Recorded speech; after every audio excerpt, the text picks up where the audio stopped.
आपका यूनिक प्रज्ञान यूट्यूब परिवार में मैं प्रज्ञान सर हार्दिक स्वागत करता हूं, वंदन करता हूं, अभिनंदन करता हूं।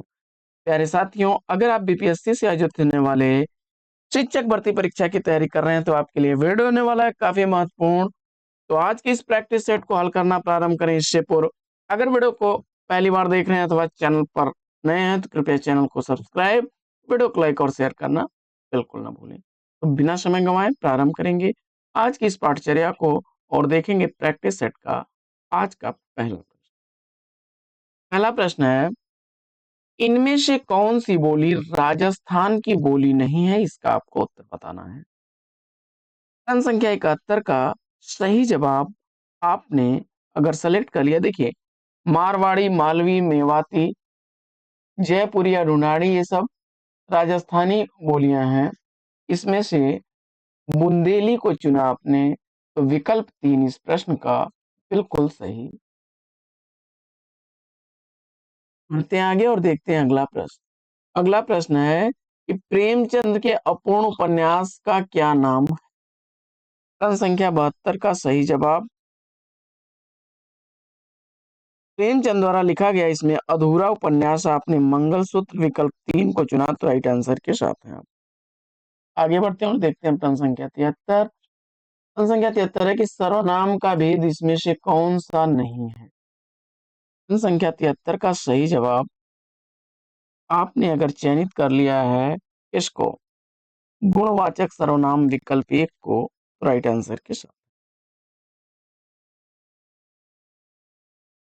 अगला प्रश्न है कि निम्नलिखित में से कौन सा तत्सम शब्द है? प्रश्न संख्या 74 का सही जवाब आपने चयनित कर लिया है किसको? केतकी विकल्प 3 को, तो राइट आंसर के साथ। अगला प्रश्न प्रश्न संख्या 75 है कि रानी केतकी की कहानी किसकी प्रसिद्ध कहानी है? रानी केतकी की कहानी किसके द्वारा लिखी गई कहानी है? इसका आपको जवाब बताना है और मुझे उम्मीद है कि आपने दिए गए विकल्पों में सेलेक्ट किया होगा किसको? मुंशी इंसा अल्लाह खां को, तो विकल्प 1 के साथ बिल्कुल सही उत्तर। अगला प्रश्न है कि मिश्रित तथा संयुक्त वाक्यों में विरोध का भाव प्रकट करने के लिए किस विराम चिन्ह का प्रयोग किया जाता है? प्रश्न संख्या 76 का सही जवाब आपने चयनित कर लिया किसको? अर्ध विराम विकल्प 3 को, बिल्कुल सही जवाब के साथ। आगे बढ़ते हैं और देखते हैं प्रश्न संख्या 77 का कि किस पत्रिका का संपादन भारतेंदु ने नहीं किया? इस पत्रिका का संपादन भारतेंदु ने नहीं किया, इसका आपको जवाब बताना है। दिए गए विकल्पों में आपने अगर चयनित कर लिया विकल्प 3 भारतेंदु विकल्प 3 को, राइट आंसर। अगला प्रश्न है कि निम्न में से कौन सा शब्द सदैव एक वचन में प्रयुक्त होता है? प्रश्न संख्या 78 का सही जवाब आपने किसको चुना? सहायता विकल्प 1 को, राइट आंसर। आगे बढ़ते हैं और देखते हैं अगला प्रश्न।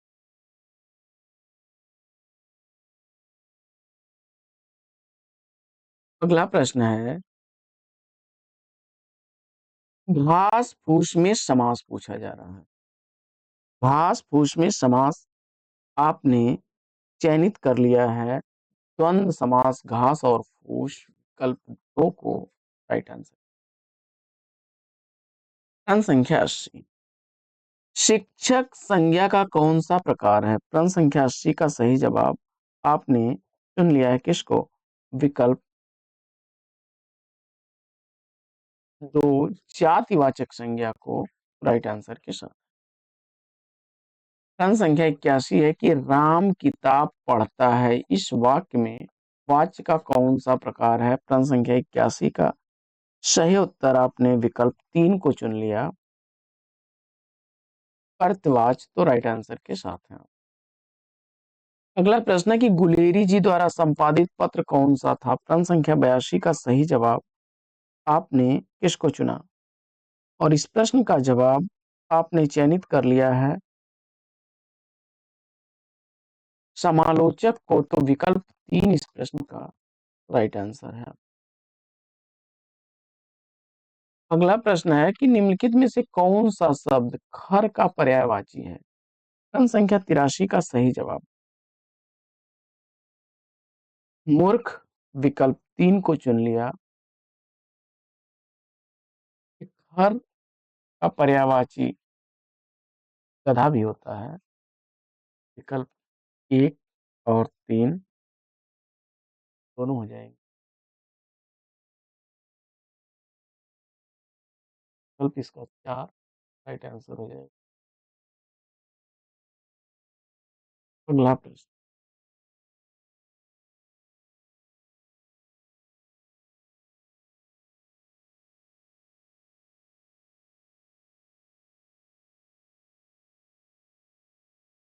अगला प्रश्न है प्रश्न संख्या 84 की निम्नलिखित में से कौन सा शब्द पथ का विलोम है? प्रश्न संख्या 84 का राइट आंसर आपने सेलेक्ट कर लिया है विकल्प 3 को, इति राइट आंसर है। अगला प्रश्न है कि वात्सल्य रस का सम्राट किस कवि को कहा जाता है? प्रश्न संख्या 85 का सही जवाब विकल्प 1 सूरदास को चुन लिया आपने, तो विकल्प 1 बिल्कुल सही जवाब। आगे बढ़ते हैं और देखते हैं अगला प्रश्न। अगला प्रश्न है कि निम्नलिखित में से किस वाक्य में कर्मवाच्य नहीं है? प्रश्न संख्या 86 का सही जवाब चयनित करिए। और इस प्रश्न का जवाब आपने सेलेक्ट कर लिया किसको? विकल्प 3 को, तो राइट आंसर के साथ है बालक खिलखिलाकर हंस रहा था। आगे बढ़ते हैं और देखते हैं अगला प्रश्न। अगला प्रश्न है कि दोपहर के बाद का समय इस वाक्यांश के लिए उपयुक्त शब्द चिन्ह लिखना है। दोपहर के बाद के समय को आप क्या कहते हैं? अपराह्न कहते हैं। विकल्प 3 इस प्रश्न का राइट आंसर हो जाएगा। प्रश्न संख्या 88 है कि कबीर की उलट बांसियों में से कौन सा रस प्रमुख है? प्रश्न संख्या 88 का सही जवाब विकल्प 2 अद्भुत रस को चुना आपने, तो राइट आंसर। अगला प्रश्न है कि कमल, मोती, पानी में उत्पन्न होने वाला, ये शब्द किस शब्द के अनेकार्थी हैं? प्रश्न संख्या 89 का सही जवाब जलज को चुना आपने, तो विकल्प 3 राइट आंसर। आगे, हिंदी साहित्य का आदिकाल के लेखक कौन है? प्रश्न संख्या 90 का सही जवाब आपने आचार्य हजारी प्रसाद द्विवेदी विकल्प 2 को चुना, राइट आंसर के साथ। अगला प्रश्न है कि वे आम के पेड़ हैं, इस वाक्य में अधोरेखित शब्द का सर्वनाम का प्रकार लिखिए। वे किस प्रकार का सर्वनाम है? और दिए गए विकल्पों में आपने निश्चयवाचक सर्वनाम विकल्प 1 को चुना, तो राइट आंसर के साथ है। अगला प्रश्न है कि जाके प्रिय न राम वैदेही तजिहि ताहि कोटि बैरी सम यद्यपि परम स्नेही, यह किसकी प्रसिद्ध उक्ति है? प्रश्न संख्या 92 का सही जवाब चयनित करिए। जाके प्रिय न राम वैदेही, और जवाब में आपने सेलेक्ट किया होगा, मुझे उम्मीद है, तुलसीदास को, तो बिल्कुल सही जवाब के साथ हैं आप। आगे, तरल शब्द का विलोम पूछा जा रहा है। प्रश्न संख्या 93 का सही जवाब आपने विकल्प 3 तीक्ष्ण को चुन लिया, तो राइट आंसर के साथ। अगला प्रश्न है कि हिंदुस्तानी भाषा का रूप क्या है? प्रश्न संख्या 94 का सही जवाब आपने हिंदी उर्दू मिश्रित विकल्प 3 को चुना, तो राइट आंसर के साथ है। प्रश्न संख्या 95 है कि निम्नलिखित में से कौन सा शब्द स्त्रीलिंग है? प्रश्न संख्या 95 का फटाफट राइट आंसर चयनित करिए, और दिए गए विकल्पों में आपने गरिमा विकल्प 3 को चुना, राइट आंसर। अगला प्रश्न है कि निम्न में से कौन सा शब्द तद्भव नहीं है? प्रश्न संख्या 96 का सही जवाब आपने चयनित कर लिया किसको? विकल्प 3 को, राइट आंसर के साथ हैं आप आर्य।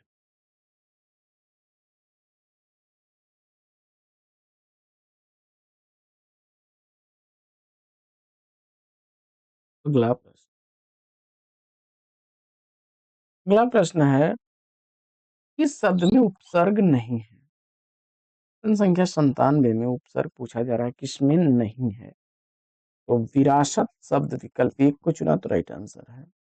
आगे अगला प्रश्न है कि केदारनाथ अग्रवाल को उनकी किस रचना के लिए साहित्य अकादमी पुरस्कार से सम्मानित किया गया? इसका आपको जवाब बताना है और दिए गए विकल्पों में ने चयनित कर लिया पूर्वा विकल्प 1 को राइट आंसर। आगे निम्न में से सर्वनाम शब्द कौन सा है? प्रश्न संख्या 99 में सही जवाब आपने विकल्प 2 को चुन लिया तो राइट आंसर। आगे और देखते हैं। प्रश्न संख्या तो राम सेब खाता है, इस वाक्य में क्रिया का कौन सा प्रकार है? सकर्मक क्रिया विकल्प 2 को चुन लिया आपने तो बिल्कुल सही जवाब। अगला प्रश्न है कि सारंग लय सारंग चली कई सारंग की ओट, सारंग झीनो पाए के सारंग कही गई चोट में अलंकार पूछा जा रहा है। प्रश्न संख्या 101 का सही जवाब आपने चयनित किया विकल्प 1 यमक अलंकार को राइट आंसर है आपका। अगला प्रश्न है कि निम्नलिखित में से कौन सा उदार शब्द का विलोम है? प्रश्न संख्या 102 का सही जवाब कठोर विकल्प 3 को चुना तो राइट आंसर के साथ। आगे जंगम शब्द का विलोम पूछा जा रहा है। प्रश्न संख्या 103 का सही जवाब अवर विकल्प 3 को चुन लिया तो राइट आंसर के साथ। अगला प्रश्न है कि निम्नलिखित में से कौन सा स्त्रीलिंग है? प्रश्न संख्या 104 का राइट आंसर चयनित करिए और दिए गए विकल्पों में आपने सेलेक्ट कर लिया किसको? विकल्प 1 स्त्रीलिंग शब्द पूछा जा रहा है, कौन सा शब्द है? और आय को तो राइट आंसर है आपका। बढ़ते हैं आगे और देखते हैं अगला प्रश्न। अगला प्रश्न है कि आप मियाँ जी मांगते द्वार खड़े दरवेश, इस लोकोक्ति का सही अर्थ क्या होगा? जवाब में आपने सेलेक्ट कर लिया किसी निर्धन के घर भिखारियों की भीड़ का होना विकल्प 2 राइट आंसर। आगे बढ़ते हैं और देखते हैं अगला प्रश्न। संख्या 106 अवधि शिला का उस पर था गुरुभार, तिल तिल काट रही थी ऋग जलधार में कौन सा छंद है? प्रश्न संख्या 106 का सही जवाब परवय छंद विकल्प 2 को चुना तो राइट आंसर के साथ। अगला प्रश्न है कि देरिदा का जन्म कहाँ हुआ? प्रश्न संख्या 107 का सही जवाब अल्जीरिया विकल्प 1 को चुना तो राइट आंसर के साथ है। अगला प्रश्न है कि राम गया इस वाक्य में कौन सा काल है? प्रश्न संख्या 108 का सही जवाब सामान्य भूतकाल विकल्प 1 को चुना तो राइट आंसर के साथ है। आगे राम बहुत बहादुर है इस वाक्य में कौन सा शब्द विशेष है? प्रश्न संख्या 109 का सही जवाब आपने राम विकल्प 2 को चुना तो राइट आंसर। अगला प्रश्न है कि जब किसी वाक्य की क्रिया के लिंग वचन और पुरुष कर्ता के लिंग वचन और पुरुष के अनुसार हो तब वाक्य में कौन सा वाच्य होगा? ध्यान दीजिएगा, जब किसी वाक्य की क्रिया के लिंग वचन और पुरुष कर्ता के लिंग वचन और पुरुष के अनुसार हो तब वाक्य में वाच्य पूछा जा रहा है और कर्तवाच्य विकल्प 2 को अगर चुना है तो बिल्कुल सही जवाब के साथ है। आगे बढ़ते हैं, देखते हैं अगला प्रश्न है कि इनमें से कौन सा शब्द मूल का अनेकार्थी शब्द है? प्रश्न संख्या 111 का सही जवाब जड़ विकल्प 2 को चुना तो राइट आंसर के साथ हैं आप। अगला प्रश्न है कि इनमें से शुद्ध शब्द कौन सा है? प्रश्न संख्या 112 में शुद्ध शब्द के रूप में आपने आशीर्वाद विकल्प 3 को चुना सही जवाब के साथ। अगला प्रश्न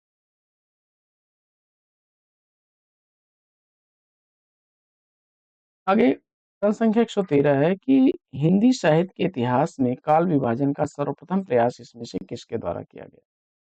प्रश्न संख्या 113 का सही जवाब दिए गए विकल्पों में आपने सेलेक्ट कर लिया है जॉर्ज अब्राहम ग्रियर्सन महोदय को तो विकल्प 2 राइट आंसर।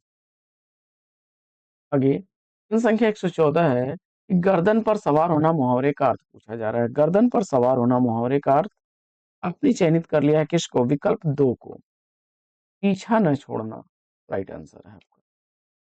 अगला प्रश्न है कि रूला छंद में कितनी मात्राएं होती हैं? प्रश्न संख्या 115 का सही जवाब 24 मात्राएं, विकल्प 3 को चुना तो राइट आंसर के साथ है।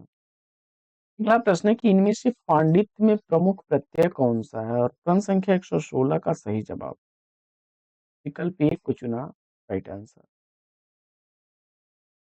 आगे, विद्यापति द्वारा रचित कितने ग्रंथ अवहट्ट में है? अवहट्ट भाषा में लिखे गए ग्रंथों की संख्या पूछी जा रही है विद्यापति द्वारा लिखे गए, और इस प्रश्न का जवाब आपने चयनित कर लिया है। इसको प्रश्न संख्या 117 का राइट आंसर विकल्प 2 को तो राइट आंसर के साथ है। आगे, इनमें से निजवाचक सर्वनाम का प्रयोग किस वाक्य में हुआ? यह समस्या मैं आप ही हल कर लूंगा, विकल्प 2 को चुना आपने तो राइट आंसर के साथ है। एक आगे बढ़ते हैं और देखते हैं अगला प्रश्न।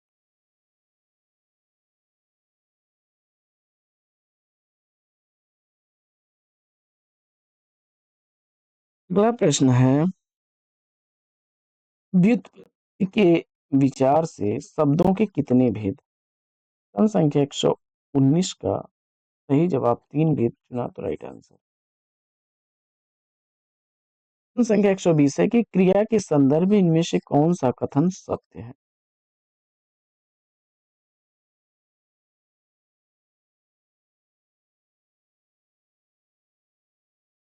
दिए गए विकल्पों में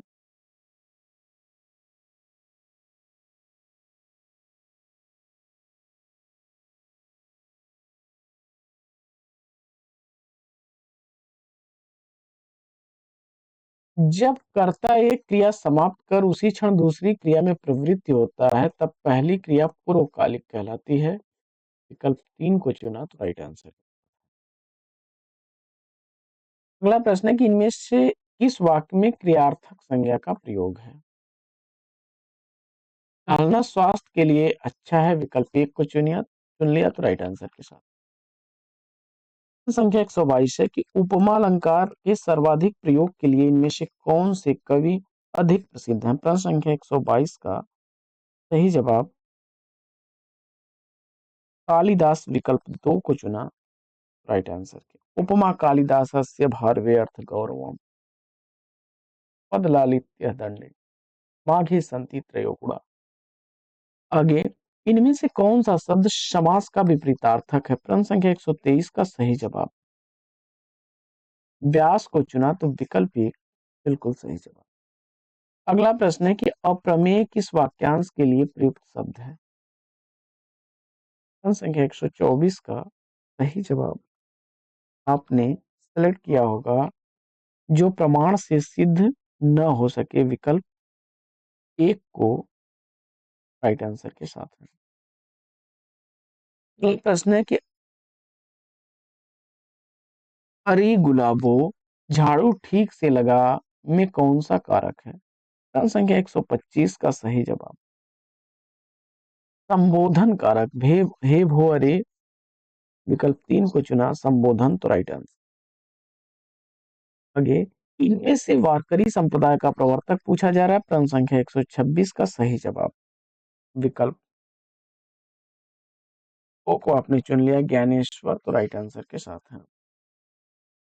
आगे, इनमें से विस्मयादि बोधक काव्य का उदाहरण कौन सा है? प्रश्न संख्या 127 का सही जवाब हिंदहान्य, विकल्प 2 को चुन लिया तो राइट आंसर के साथ। आगे, प्रश्न संख्या 128 है कि वियोग के अंतर्गत कितनी काम दशाएं मानी गई हैं? प्रश्न संख्या 128 का सही जवाब 10 दशाएं, विकल्प 3 को चुना राइट आंसर। आगे, प्रश्न संख्या 129 है कि प वर्ग का उच्चारण स्थल पूछा जा रहा है। प्रश्न संख्या 129 का सही जवाब आपने होस्ट को चुना तो विकल्प 3 राइट आंसर। आगे, सफेद कमीज में कौन सा विशेषण होगा? प्रश्न संख्या 130 का सही जवाब आपने गुणवाचक विशेषण विकल्प 3 को चुना तो राइट आंसर। आगे बढ़ते हैं और देखते हैं अगला प्रश्न।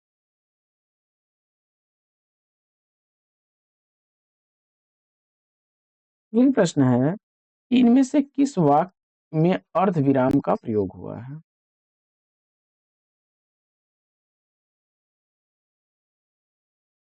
दिए गए विकल्पों में आपने सेलेक्ट कर लिया आलस्य मनुष्य का शत्रु है, यहाँ पर अर्धविराम चिन्ह है, विकल्प 3 राइट आंसर। अगला प्रश्न, जिस समास में दोनों पद प्रधान होते हैं तथा जिसमें समुच्चय बोधक अव्यय का लोप कर दिया जाता है उसे क्या कहा जाता है? दिए गए विकल्पों में आपने द्वंद्व समास चुना तो राइट आंसर के साथ हैं। आप पढ़ते हैं आगे और देखते हैं अगला प्रश्न। अगला प्रश्न है कि इनमें से कौन सा शब्द इंद्र का पर्यायवाची नहीं है?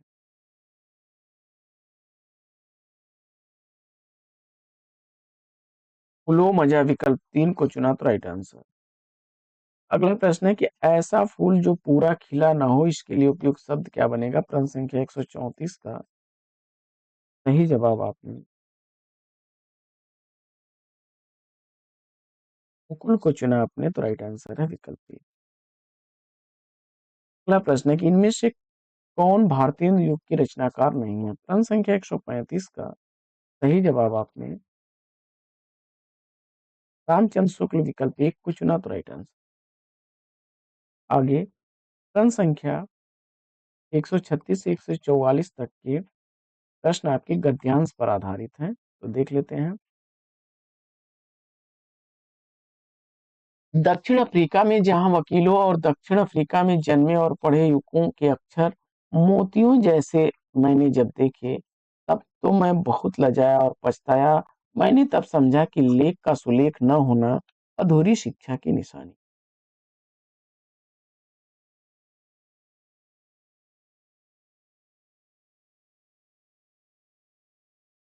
मैंने बाद में अपना लेख सुधारने का प्रयास किया, परंतु पक्के घड़े पर मिट्टी कब चढ़ सकती है, जिस बात की अवहेलना मैंने बचपन में की, उसे मैं आज तक भी न सुधार सका। प्रत्येक छात्र और छात्रा को चाहिए कि वे मेरे उदाहरण को देखकर सोचे और समझे कि लेख शिक्षा का आवश्यक अंग है। लेख सुधारने के लिए आलेखन कला सीखनी आवश्यक है। मेरे विचार से छात्र छात्राओं को आलेखन कला पहले सीखनी चाहिए। जब आलेखन कला सीखकर चित्र इत्यादि बनाना सीख जाता है, तब यदि अक्षर लिखना सीखे तो इसके अक्षर अच्छे बन सकते हैं। संस्कृत मुझे रेखा गणित से भी अधिक कठिन जान पड़ी, क्योंकि रेखा गणित में रटने की कोई बात न थी, परंतु संस्कृत में मेरी दृष्टि से सब रटना था।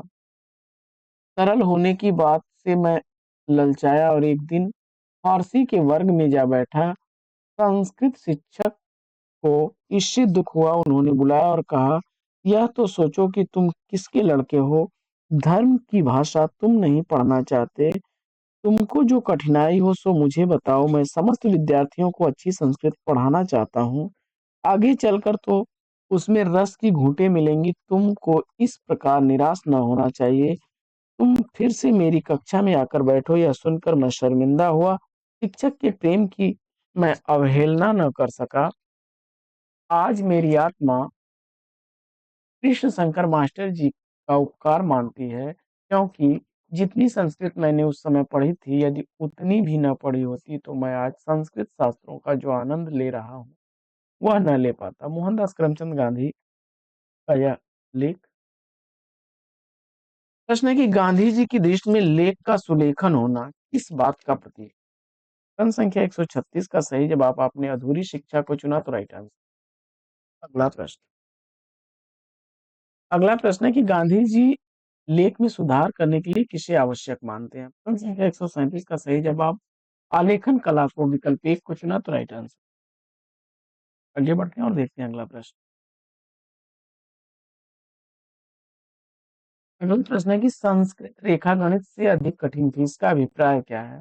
प्रश्न संख्या 138 का सही जवाब संस्कृत में जो रटना पड़ता है, विकल्प 2 को चुना तो राइट आंसर। आगे गांधी जी संस्कृत छोड़कर फारसी की कक्षा में क्यों जा बैठे? तो प्रश्न संख्या 139 का सही जवाब आपने फारसी संस्कृत से अधिक सरल थी। आगे गांधी जी संस्कृत शिक्षक कृष्ण शंकर जी का उपकार क्यों मानते हैं? क्योंकि संस्कृत के अध्ययन के कारण ही वे संस्कृत शास्त्रों का आनंद लेने में सक्षम हुए। और अगला प्रश्न है कि संस्कृत मुझे रेखा गणित से भी कठिन जान पड़ी, इस वाक्य में भी अव्यय का प्रयोग का क्या उद्देश्य? प्रश्न संख्या 141 का सही जवाब, संस्कृत की कठिनता को अधिक बल देकर प्रकट करना, निपात का प्रयोग काम कर रहा है, विकल्प 2 इसका सही जवाब। आगे, कक्षा शब्द किस प्रकार की संज्ञा है? प्रश्न संख्या 142 का सही जवाब आपने समूहवाचक विकल्प 3 को चुना, तो राइट आंसर।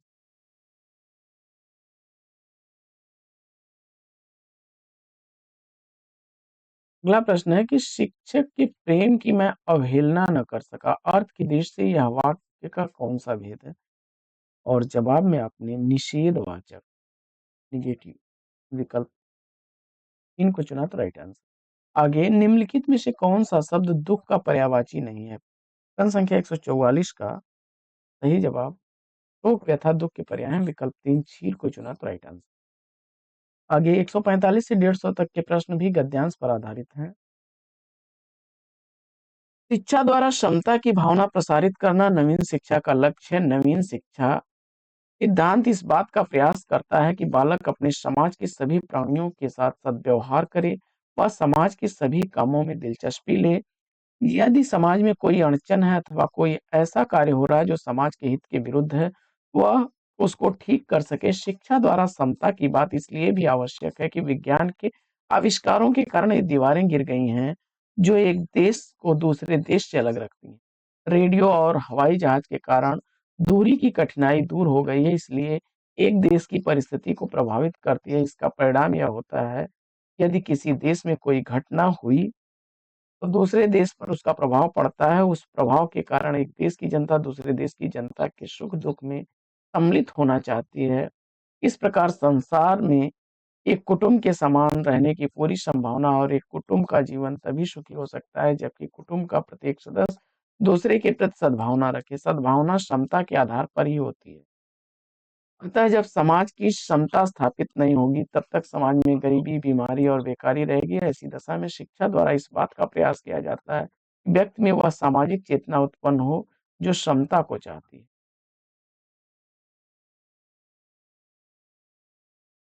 अतः शिक्षा का चरम लक्ष्य तभी पूरा होता है जब समाज को सबको योग्यता और शक्ति के अनुसार समान अवसर मिले। किसी भी आदर्श शिक्षा की यही कसौटी। नवीन शिक्षा सिद्धांत में शिक्षा में किस भावना के समर्थक हैं? प्रश्न संख्या 145 का सही जवाब आपने चयनित कर लिया, समता की भावना को, तो राइट आंसर।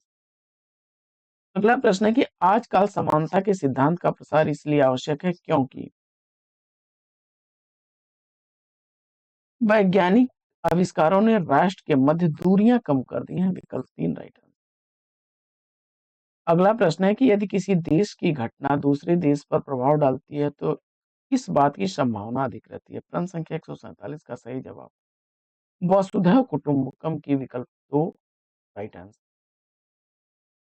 अगला प्रश्न है कि समाज में गरीबी, बीमारी एवं बेकारी को दूर करने के लिए क्या आवश्यक है? जवाब में कुटुंब के प्रत्येक सदस्य में सद्भावना का विकास हो, विकल्प 1 राइट आंसर। आगे प्रश्न संख्या 149 है कि आदर्श शिक्षा की कसौटी है, और इस प्रश्न का सही जवाब आपने चयनित कर लिया है, योग्यता एवं शक्ति के अनुसार समान अवसरों की उपलब्धता, तो राइट।